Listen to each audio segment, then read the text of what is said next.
Chris Brown, Steve Tasker with you, One Bills Live, and we know what the second hour means. It means we get to visit with our good friend Dan Orlovsky, ESPN NFL analyst. Dan's appearances on One Bills Live presented by Caesars Sportsbook, an official mobile sports betting partner of the Buffalo Bills. Dan, let's first review Bills Saints. Not the sexiest game on the schedule last week, but the Bills, still emerge with over 30 points on the scoreboard. They win by double digits. The home win streak is now up to 14. But there was some sloppiness, I think, on both sides of the ball that they would readily admit. And they've got some buttoning up to do, particularly on the defensive side of the ball. But maybe just give me your initial thoughts on the execution of an offense that was cutting up man coverage there early by the Saints defense. Then they go into the too high shell, and the Bills offense hits a bit of a lull there before they figure it out with some scheme plays later. Yeah, I would tell you from the offensive perspective, it certainly presented its way where Joe and that offense were expecting a lot of that man coverage, which they were having a ton of success with early on. And the plays, at least concept-wise, kept getting called with that anticipation. And they didn't get that. They got heavy zone. And there wasn't a ton of opportunity against that zone to throw the ball past, I would say, 8 yards or so, and so there was a lot of maybe spacing poor is the way I would say it. There was a lot of guys maybe not having a definitive understanding of what their route should look like, given what that zone was. A lot clearer in man coverage when you tell a guy, hey, you've got a mesh shallow cross, you've got a shallow in return. And, when you win on that route rather than reading the coverage or reading the defense in some of those concepts. And so I was a little bit surprised in that regard. I did think some of their 21 run game stuff was good. Again, I continue to harp on that, the way that they're presenting it as well. They'll get into that 21 and make it look like it's 12. So I like that from them. And again, 30 points. So not a disastrous performance. Josh's interception, I don't have an issue with. You're backed up. It's 3rd and long. You're taking a go ball shot in its single high safety. Safety makes a good play. You could probably throw it a little bit more to the sideline. So again, not overreacting to any of that. I would tell you the defense had my attention a little bit more. I know guys didn't play again, so the context of the statement has to be seen through that lens. I was pretty disappointed with the eye discipline. I thought the eye discipline once again was something that they struggled with and got after them, and that's presented itself over the past couple years a couple times. I thought they were pretty poor in space, like playing in space and having to tackle in space or fit in space. I thought was pretty poor. And then there's, you're not getting after the quarterback that much right now. And again, I say all of that with two pretty impactful players not playing. And so, I think that in one hand, that defense, like that stuff gives me concern. On the other hand, I know that there's two really, really big time players not there. But I was disappointed in that. Yeah, and the run game, giving up 189 yards on the ground, certainly is cause for concern. But you're right. This defense feels like it hasn't hit yet, but they've been without Ogunjobi, they've been without Hoyt, and of course now without Ed Oliver and Matt Milano. That's a big part of their front seven that they thought was going to be contributing. Is there anything schematically or that you notice in zone coverage or man coverage that they're forced to do because of their injuries and the guys who aren't there? I don't think there's a lot of schematic stuff. This isn't an overly schematic group. I mean, there were sprinkles of it last year where they started to do a little bit more of their pressures. It hasn't necessarily been the case this year with that. I would tell you this. I don't think that they tackled as well as they have. And that's not necessarily a schematic thing. They're not changing coverages and rotating coverages as much as they have done in the past. And maybe that's a little bit of some of the moving parts that are going on. And you're breaking in, quote unquote, kind of a couple new safeties at those positions that are at least playing time, getting a ton on the field. So I don't really think that there's a schematic, struggle. I do think it'll be interesting to see. You're not going to go and win it all without pass rush. You're just not. Like the quarterbacks are just too good. I don't know if they have a guy right now that's going to be that dominant one-on-one person. So it will be interesting to see if there's some of those simulated pressures that we saw a good amount last year, if those start to kind of present themselves as the season goes.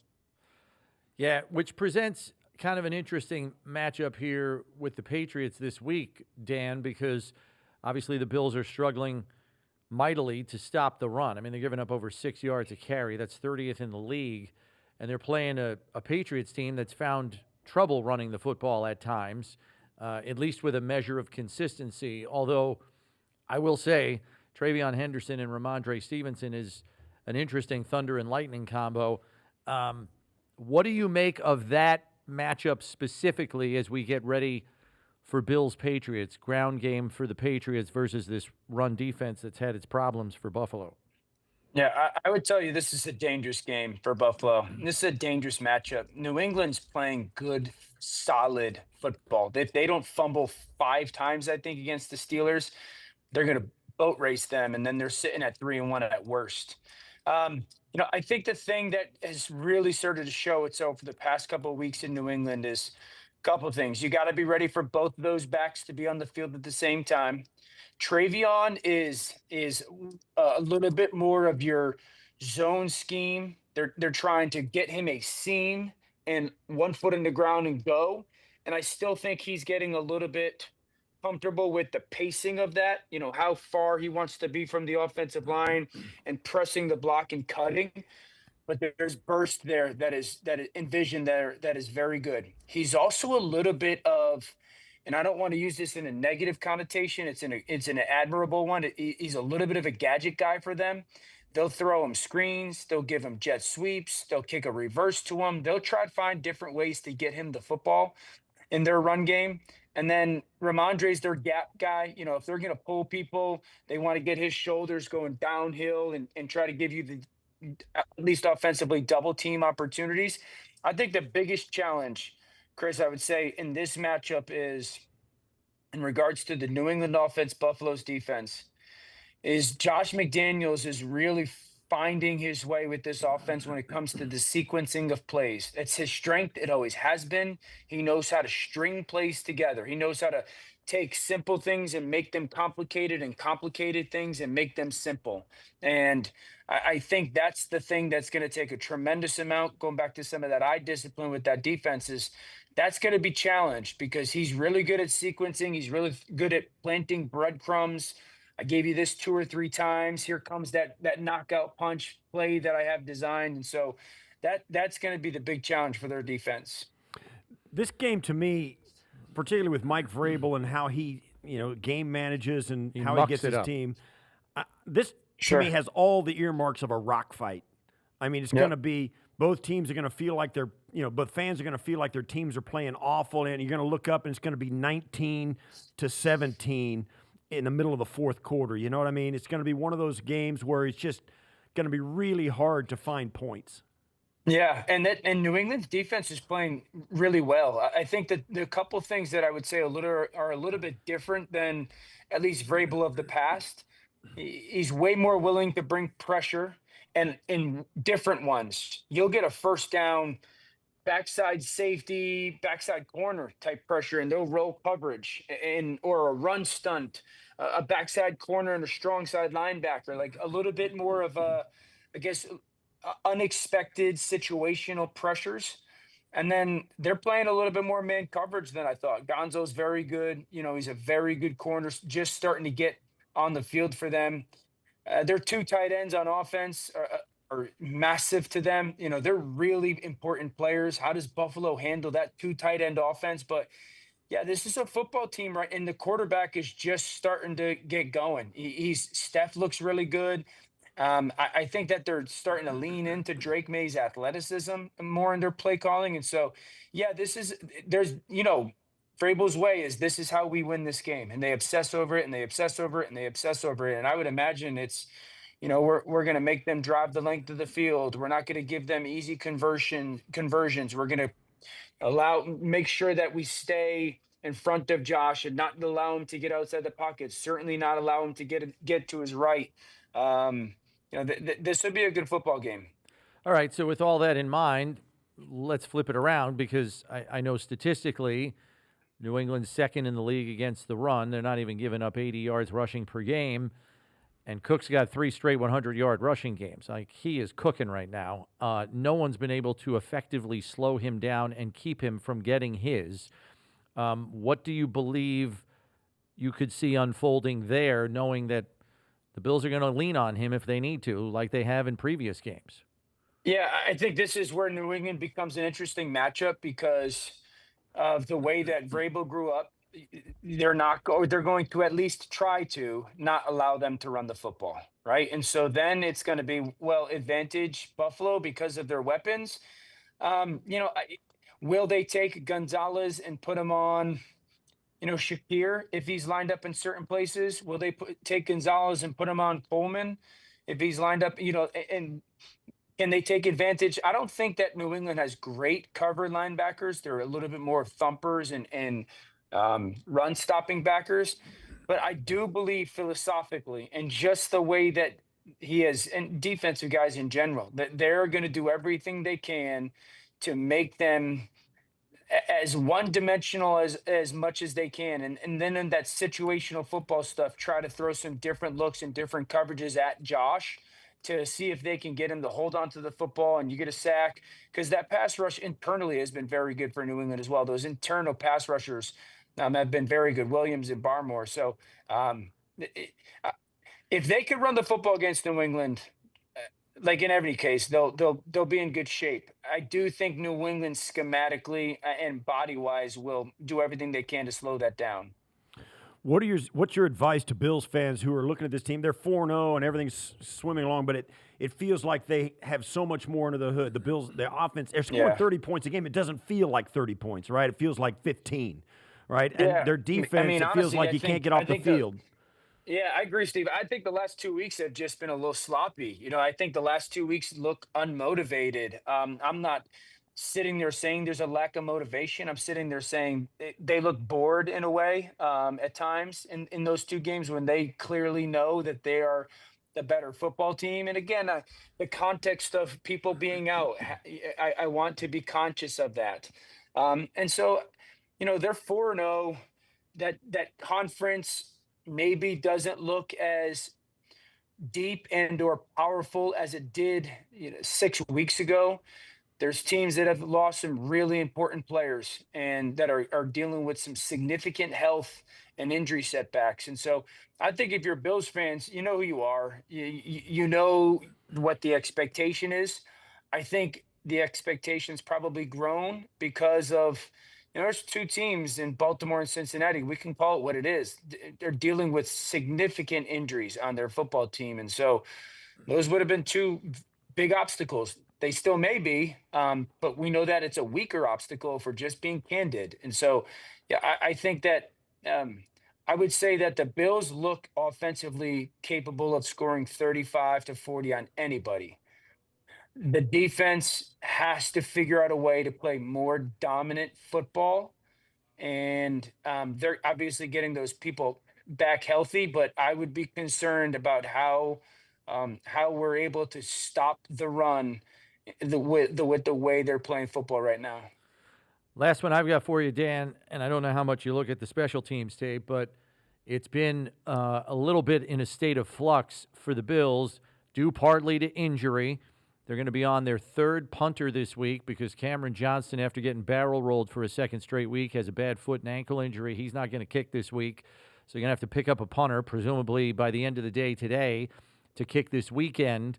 And the hidden yardage game against the Saints was a problem last week. I mean, they got drive starts in the shadow of their own goalposts a couple of times, and it was hard for the Bills to climb out of there offensively, and they couldn't get it turned around effectively. They benched their primary return man, Brandon Codrington, last week, put Curtis Samuel on kick return, had Shakir doing punt return, and we just watched the Patriots, Marcus Jones, rip off an 87-yarder, and he should have had a second one if he didn't stumble at the 10 for 2 punt returns for touchdowns, and they almost blocked a punt too, that Carolina had. So how could that – Steve and I talk about this all the time, not just because Steve was a special teams phenom, but because I think teams are going to come in here looking for any edge they can get in any phase of the game to beat a Bills team that if you don't keep up with them, they're going to run off and leave you on the scoreboard. So special teams, not just here, but around the league, looks like an area where a lot of teams are trying to find edges in the margins to stay in games against teams of this caliber. No, there's no question about it. The special teams have impacted more games this year than I feel like they have in years. And part of me loves it and finds it very cool. And I think part of it is this. There's so much less time on task right now in the NFL at working at your craft, the studying, the teaching, the fundamentals, the individual work, the team, the 7-on-7. And so if you're the coaching staff and you've got this pie of time allotted for your team, I would tell you that I would think a lot of those teams are giving the smallest amount of pie to special teams. We need more work on individual, we need more work on team and this and that. And so I think you're seeing teams struggle with it. And then the teams that with the coaches that are maybe really X's and O's centric are taking advantage of some stuff. I've seen field goals and that I'm shocked that teams aren't adjusting on. Like go back to the Bears and the Raiders. The Raiders snapped the ball on the field goal and extra point at the same point every time. That for me, that's surprising, And so I think that special teams, when you're playing a team that is as explosive as Buffalo, yeah, I think special teams, when you're a lesser roster, it's going to be a huge part of them trying to close that gap. I think there's, for the first time, and I think the ripple effects of the kickoff are one thing, but field goal and field goal defense hasn't changed that much.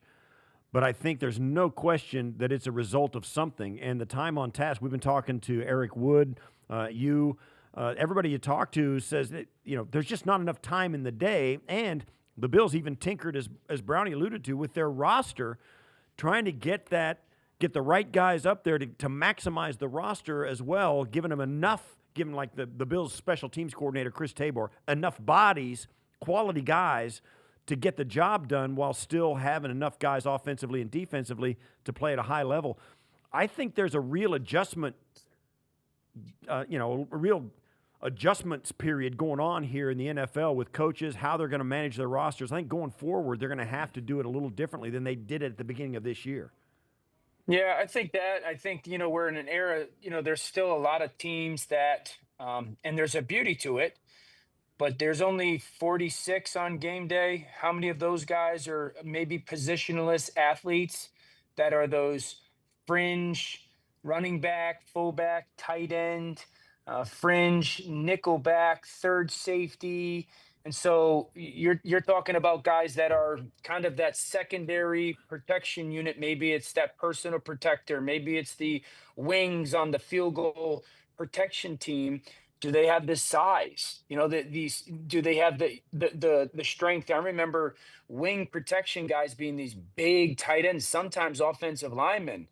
Now I see some teams that are trying out 240 pounders out there, and so are they big enough to take on two people, one going inside shoulder, one going outside shoulder? I think that's a little bit of it as well. And how much rep are they getting at someone running through their shoulders to feel that? So, yeah, I think that's another thing, how there's a little bit of a cyclical element going on in the NFL. Dan, thanks for the insight as always. We'll catch up with you next week. All right, guys. Thank you.